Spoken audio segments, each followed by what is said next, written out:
اے نبی صلی اللہ علیہ وآلہ وسلم، ہم نے تم پر قرآن اس لیے نازل نہیں کیا کہ تم مشقت میں پڑ جاؤ، مگر ہر اس شخص کی نصیحت کے لیے نازل کیا ہے جو خوف رکھتا ہے۔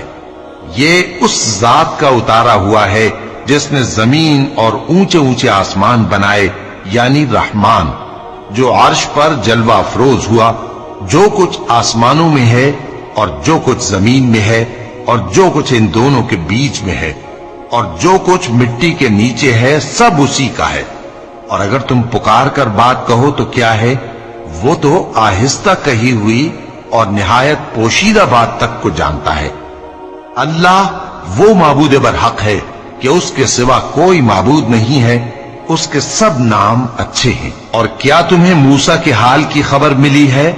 جب انہوں نے آگ دیکھی تو اپنے گھر والوں سے کہا کہ تم یہاں ٹھہرو، میں نے آگ دیکھی ہے، میں وہاں جاتا ہوں، شاید اس میں سے میں تمہارے پاس انگارہ لاؤں یا آگ کے مقام سے اپنا رستہ معلوم کر سکوں۔